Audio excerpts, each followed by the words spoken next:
आपको चुल्लू भर पानी में डूब मरना चाहिए मनु भाई। क्यों?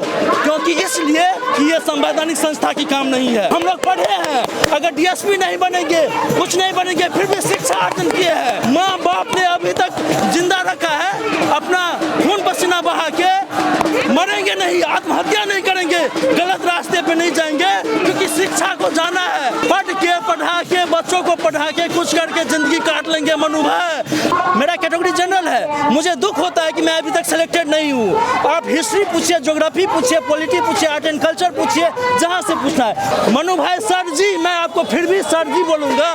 क्यों? क्योंकि आप संवैधानिक संस्था के सीट पे बैठे हैं, आप कानून के नज़र में बैठे हैं, आप हड़प नहीं लिए हैं, लेकिन आपका तरीका हड़पने वाला बता रहा है। आप कहते हैं कि पेपर फटेगा नहीं और मीडिया वाले फाड़ के दिखा देते। आपको शर्म से डूब जानी चाहिए।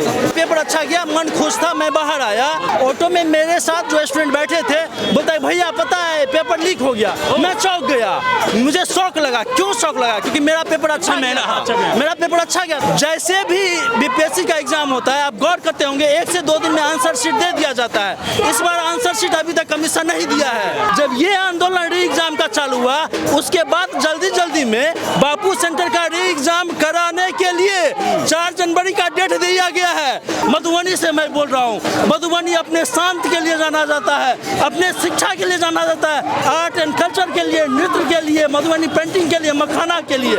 इतना मीठा मीठा खिला के उसमें से अगर उबाल आ रहा है, अगर गुस्सा आ रहा है, तो गलती किसकी होगी? क्या ये सब जो न्यूज चल रहा है मनु भाई नहीं देखते होंगे? क्या चेयरमैन नहीं देखते?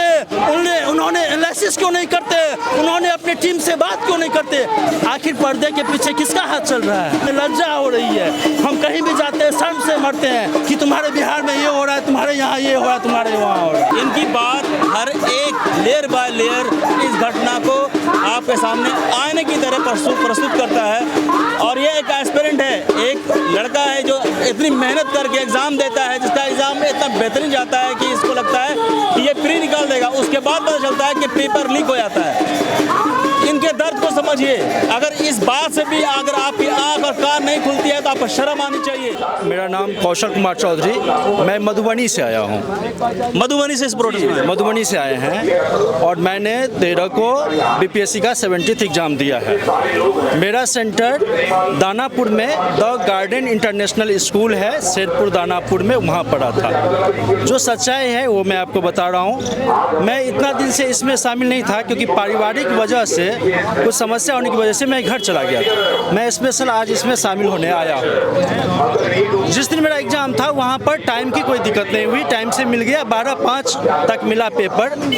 लेकिन बीपीएससी संवैधानिक संस्था है, वो बॉडी को ये सोचना चाहिए कि हम एग्ज़ाम कैसे कंडक्ट करवाएं। जो बच्चे पेपर देते हैं उनको अपने मन के अनुसार 2 घंटा टाइम मिला है, उनको 2 घंटे में पेपर लिखना है। वहाँ पे जो गलती हुई है, हमने देखा जो इन्विजिलेटर थे वो बहुत डिस्टर्बेंस किया।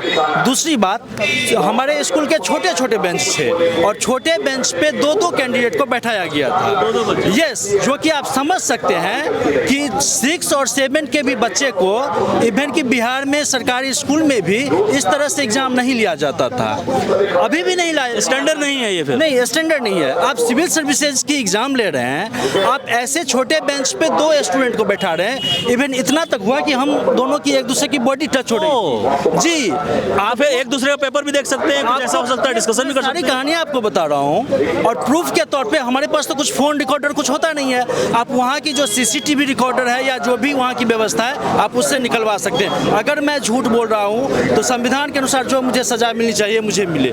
मैं एक जेन्युइन कैंडिडेट हूँ, मेरा पेपर भी अच्छा गया है, मेरा मार्क्स भी आ रहा है। लेकिन फिर भी जैसा मैंने यूपीएससी का भी पेपर दिया है, वहाँ की देखिए, यही विद्यार्थी बिहार यूपी से ही तो जाते हैं एग्जाम देने के लिए। वहाँ पे कहाँ एक शब्द भी कुछ गलत नहीं होता है। जो मेरे बगल वाले विद्यार्थी थे उससे मेरा बॉडी में टच हो रहा था, मैं रिक्वेस्ट किया कि प्लीज थोड़ा एडजस्ट करो, तो वो मुझे कहता कि आप ही तो ज़्यादा जगह ले चुके हैं। वही कह रहे हैं, इतना डिस्टर्बेंस हो रहा था कि एग्जाम के बीच में वो कैंडिडेट के साथ सेंटर का क्या मैनेजमेंट था, वो बीच में गए हैं वॉशरूम, जबकि कमीशन का एकदम क्लियर था कि 12 से 2 के बीच में आप नहीं हिल सकते हैं। और 12 से 2 के बीच में जब मैं पेपर दे रहा था, उनको देखा कि मैंने कुछ वो सर्कल किया हुआ था और जस्ट मेरे बगल में है, वो गए हैं वॉशरूम और किसी वहाँ के मेंबर के साथ, वहाँ का इंस्टीट्यूट का जो मेंबर था गेट पे आया, उसके साथ गया। क्या हुआ नहीं हुआ उसकी जानकारी नहीं, वो फिर आया सीट पे बैठ गया। मैं दाएं साइड की एक स्टूडेंट को देखता हूँ कि वो पेंसिल से कलर कर रहा है, क्या पता कि आगे वो पेन से भी कलर कर रहा हो। अगर इसकी प्रूफ चाहिए तो the garden international school Sherpur Danapur में ग्राउंड पे रूम नंबर 9 में मेरा सीट था। मैं क्लियर बता रहा हूँ, the garden international school Danapur Sherpur room number 9 ground floor में। इतना बड़ा खुलासा क्लियर चीज बता रही है। और बीपीएससी आप संवैधानिक संस्था हैं, आप चेयरमैन अपने मन से काम कीजिए। किसी के कहने पर आप कैसे ये गारंटी ले रहे हैं कि 911 सेंटर पे एग्जाम अच्छा से हुआ? 911 सेंटर की आपने जायजा लिया? 911 सेंटर पे क्या क्या हुआ है आपको पता है सर? मैं सर बोलूंगा क्योंकि वो संवैधानिक संस्था पे, मैं उनको गाली गलौज नहीं करूंगा। दूसरी बात, जैसे ही मैंने पेपर दे के निकला हूँ, मेरा पेपर अच्छा गया, मन खुश था, मैं बाहर आया। आते ही आप जब दानापुर में स्टैंड पे बैठते हैं, ऑटो लेते हैं, आप जंक्शन आते हैं, ऑटो में मेरे साथ जो स्टूडेंट बैठे थे बोलते भैया पता है पेपर लीक हो गया। मैं चौंक गया, मुझे शौक लगा। क्यों शौक लगा? क्योंकि मेरा पेपर अच्छा गया, मेरा पेपर अच्छा गया, सारी मेहनत। मैं चौंक गया कि पेपर लीक हो गया। तो हाँ, कुछ न्यूज चैनल के नाम बताया कि उस पे आ रहा है। मैं सोचा कि चलो कंफर्म हो जाते, अभी कुछ नहीं, मन को शांत किया। जस्ट बगल में, क्योंकि सारे स्टूडेंट थे वहाँ पे, जस्ट बगल में जो कैंडिडेट बैठते हैं वो कहते हैं पता है मुझे तो 20 मिनट के बाद पेपर मिला है। वो खुद बोले, तब तक हम न्यूज नहीं देखे। मैं डर से अपना फोन भी ऑन नहीं किया था, मेरे बैग में फोन था, मैं सेंटर पे ले गया था बट बैग में ऑफ करके था। वो स्टूडेंट बोलता है भैया पता है 20 मिनट बाद मुझे मिला है और पेपर लिखने का टाइम नहीं हुआ, पक्का कुछ ना कुछ झमेला है। तब तक ये न्यूज ये वगैरह हम कुछ नहीं देखते। जब तक हम फिर घर से आए, मन शांत किए, मोबाइल ऑन किए, तब तक तो सब कुछ जेन्युइन था। मैं बीपीएससी से यही कहना चाहूँगा, अगर आप कहते हैं कि ये उपद्रवी छात्र हैं तो सर बीपीएससी तो उसी में से ना डीएसपी बनाएंगे। आप चुनेंगे कैसे? पेपर लेके कोई भाग गया तो आप उसको उपद्रवी कह रहे हैं, और जो जेन्युइन तरीका से लिख रहा है और उसको बगल वाला से डिस्टर्बेंस हो रहा है उसका। मैं जनरल कैंडिडेट का मार्क्स, मैं जनरल कैंडिडेट से आता हूँ, मेरा कैटेगरी जनरल है। मुझे दुख होता है कि मैं अभी तक सिलेक्टेड नहीं हूँ। आप हिस्ट्री पूछिए, ज्योग्राफी पूछिए, पॉलिटी पूछिए, आर्ट एंड कल्चर पूछिए, जहाँ से पूछना है। बैड लक, अभी तक मैं सिलेक्टेड नहीं हूँ। और बीपीएससी कैसे ये चुन लेते कि वो उपद्रवी हैं? सर आपने तो ओपन फॉर्म निकाला और उसमें उपद्रवी भी बैठेंगे, गुंडे भी बैठेंगे, बदमाश भी बैठेंगे। चुनना आपका काम है, जेन्युइन तरीका से चुनना आपका काम है, उसमें से निकालना आपका काम है। इतनी अच्छी सीट बिहार में हर बार फॉर्म आता है तो उसको डेट एक्सटेंड किया जाता है। बच्चे ने पहले आंदोलन किया, हम लोगों ने पहले आंदोलन किया, आपने कुछ क्लियर नहीं किया। और जब सब कुछ हो गया तो बीच में आप कह रहे हैं कि हम नॉर्मलाइजेशन कहाँ कर रहे हैं? क्या यूपी में स्टूडेंट ने नहीं किया था? यूपी के ऑर्गेनाइजेशन कमीशन बात करके उनको समझाया कि नहीं समझाया? क्लियर हो गया। आप क्लियर क्यों नहीं करते हैं? आप डॉट में क्यों रखते हैं बच्चे को? ये डॉट में बिल्कुल रखना हुआ, क्योंकि जैसे भी बीपीएससी का एग्जाम होता है, आप गौर करते होंगे 1 से 2 दिन में आंसर शीट दे दिया जाता है। इस बार आंसर शीट अभी तक कमीशन नहीं दिया है, अभी तक नहीं दिया है। दूसरी बात, जब ये आंदोलन री एग्जाम का चालू हुआ उसके बाद जल्दी में बापू सेंटर का री एग्जाम कराने के लिए 4 जनवरी का डेट दिया गया है। लेकिन आप लोग ध्यान से उस स्टेटमेंट को सुनिए, बीपीएससी का चेयरमैन का स्टेटमेंट सुनिए। वो कहते हैं कि 3 महीना के अंदर में हम एग्जाम करवाएंगे। जिस दिन उन्होंने मीडिया को रिपोर्ट किया था, वो क्या कहते हैं कि जिस दिन कैंसिल की बात कर रहे हैं, कैंसिल 16 तारीख को शायद, जिस दिन वो कैंसिल की बात कर रहे हैं कि बापू सेंटर का कैंसिल हो गया एग्जाम, उस दिन क्या कह रहे हैं कि हम 3 महीना के अंदर में एग्जाम कराएंगे। और जब आंदोलन शुरू होता तो आपको जनवरी में डेट मिल गया। ये आप संवैधानिक संस्था है। मैं जेन्युइन स्टूडेंट हूँ, मैं कानून भी पढ़ा हूँ, मुझे जनरल नॉलेज है। ये कैसी संस्था है? क्या बीपीएससी जब मीटिंग करती है तो आपको थोड़ा भी लगता है कि ये संवैधानिक संस्था मीटिंग करवा रही है? आपने यूपीएससी का मीटिंग दिया, आपने फॉरेन मिनिस्ट्री का मीटिंग देखा है, आपके मीटिंग के हॉल में सब इधर उधर भटकते रहते हैं, आपको कोई सीरियस नहीं लेता है। मनु भाई सर जी, मैं आपको फिर भी सर जी बोलूंगा, क्यों? क्योंकि आप संवैधानिक संस्था के सीट पे बैठे हैं, आप कानून के नजर में बैठे हैं, आप हड़प नहीं लिए हैं, लेकिन आपका तरीका हड़पने वाला बता रहा है। आपका जो तरीका है ये हड़पने वाला है। कौन सी संवैधानिक संस्था मीडिया को रिपोर्ट करेंगे और उसके मीटिंग हॉल में हलचल होता रहेगा, कोई इधर उधर जाता रहेगा, शिक्षक होता है वहाँ पे मेला लगा हुआ था क्या?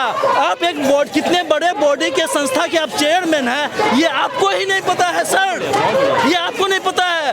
फॉरेन मिनिस्ट्री का मीडिया रिपोर्टिंग देखिए, मैं सब जितना भी मिनिस्ट्री है, कल के डेट में हमारे भारत का IFS रिपोर्ट आया है, फॉरेस्ट रिपोर्ट, किस तरह से रिपोर्ट आया है, देहरादून में संस्था है जारी करती है एकदम सिस्टम से।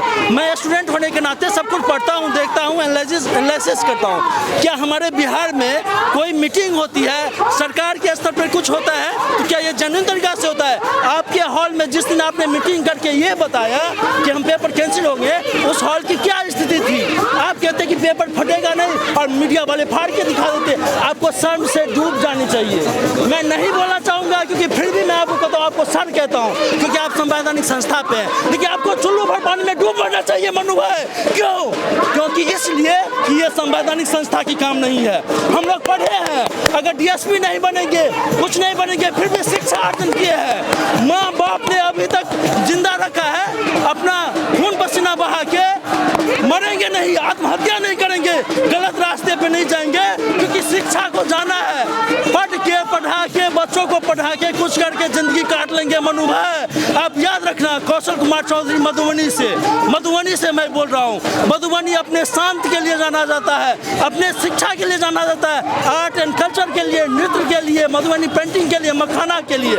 इतना मीठा मीठा खिला के उसमें से अगर उबाल आ रहा है, अगर गुस्सा आ रहा है, तो गलती किसकी होगी? क्या ये सब जो न्यूज चल रहा है मनु भाई नहीं देखते होंगे? क्या चेयरमैन नहीं देखते? उन्होंने एनालिसिस क्यों नहीं करते? उन्होंने अपनी टीम से बात क्यों नहीं करते? आखिर पर्दे के पीछे किसका हाथ चल रहा है? आखिर पर्दे के पीछे किसका हाथ चल रहा है? बापू टावर में अगर 12,000 स्टूडेंट थे तो मैनेज करना आपका काम था सर। अगर 1 मिनट हम लोग को लेट होता है तो गेट से कुत्ता की तरह धक्का दे दिया जाता है, एंट्री नहीं मिलता है एंट्री। और आपने बोला कि 20 मिनट लेट मिलेगा तो 20 मिनट हम लिखने के लिए देंगे। और जो उस मोबाइल पे सब कैसे मोबाइल गया, मोबाइल पे आप सब कुछ देख रहे हैं, मिला के देख रहे हैं, सिर्फ उसी सेंटर पे नहीं। मैं बार बार आपको नाम के साथ अपना स्टेटमेंट के साथ दे रहा हूँ। The garden international school, Sherpur Danapur, ground floor पे रूम नंबर 9 में मेरा रूम था वहाँ पे। और उस स्कूल की सारे कक्षा की यही हालत थी, छोटे छोटे बेंच पे बहुत सारे स्टूडेंट बिल मिला के लिखे हैं। वो लोग इसलिए कि खैर रिजर्वेशन में आते हैं, मिला के लिखेंगे, पास करेंगे। मैं जनरल कैंडिडेट हूँ, मुझे दुख है अभी तक, क्योंकि मैं अभी तक सेलेक्टेड नहीं हुआ हूँ। मैं इन लोगों को अपने री एग्जाम के लिए मैं फिर से आया हूँ कि री एग्जाम हो, अच्छा से हो, फेयर से हो। UPSC कब से एग्जाम करवा रही है? एक बार दिल्ली में मैंने एग्जाम दिया है, कहीं कोई गलत नहीं होता है, कितना भीड़ होता है जाके देखिए। और यहाँ की आप क्या दशा बना रखे, आप ऑफिसर सेलेक्ट कर रहे हैं, आप कहते हैं उपद्रवी है। उपद्रवी में से ही आपको अच्छा को चुनना है सर। उपद्रवी गुंडा बदमाश में से ही आपको ऑफिसर को चुनना है। तो ऑफिसर चुन के बदले में आप उसको उपद्रवी को तो फिर से आप एग्जाम ले रहे हैं, उन्हीं उपद्रवी को आप फिर से एग्जाम ले रहे हैं। अगर आप उनको उपद्रवी कह रहे हैं तो उनको आप फिर से एग्जाम क्यों ले रहे हैं? किस कानून के तहत आपने उसको उपद्रवी किया? वो संविधान के तहत अपने अधिकार के तहत फॉर्म भरा था, एग्जाम देने आया था। क्या गलत हुआ जो वो पेपर लेके भाग गया? क्या गलत हुआ था सर? ये संवैधानिक संस्था ऐसी नहीं काम करने, हमें लज्जा हो रही है। हम कहीं भी जाते हैं शर्म से मरते हैं कि तुम्हारे बिहार में ये हो रहा है, तुम्हारे यहाँ ये हो रहा है, तुम्हारे वहाँ हो रहा है। ये जो घटना हुई है, ये जो डिस्प्यूट चल रहा है, इसके बारे में अगर आपको सच में ए से लेकर तक जेड तक जानना है तो ये वीडियो है। इनकी बात हर एक लेयर बाय लेयर इस घटना को आपके सामने आईने की तरह प्रस्तुत करता है। और ये एक एस्पिरेंट है, एक लड़का है जो इतनी मेहनत करके एग्ज़ाम देता है, जिसका एग्ज़ाम में इतना बेहतरीन जाता है कि इसको लगता है कि ये प्री निकाल देगा। उसके बाद पता चलता है कि पेपर लीक हो जाता है। इनके दर्द को समझिए।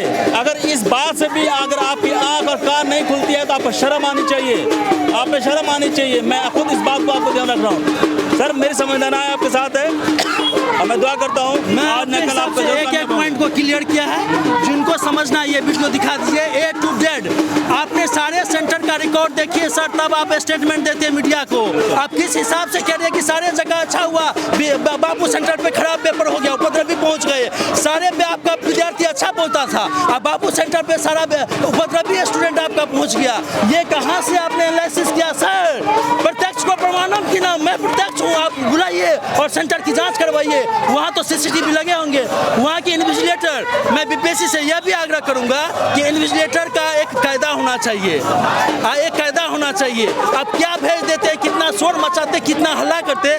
जो जेन्युइन स्टूडेंट होता है, क्वेश्चन देखना है, बनाना है, नेगेटिव मार्किंग का ध्यान रखना है, तब सर्कल करना है। 2 घंटा में उसका दिमाग का खिचड़ी बन जाता है। आप जानते हैं कि कितना परिश्रम करना पड़ता है, और तब कटा पढ़ाने के लिए अपना प्राण निकल जाता है। यही मैं कहूँगा। चलिए, मेरी संवेदना है आपके साथ है, कामयाबी मिलेगी इसमें।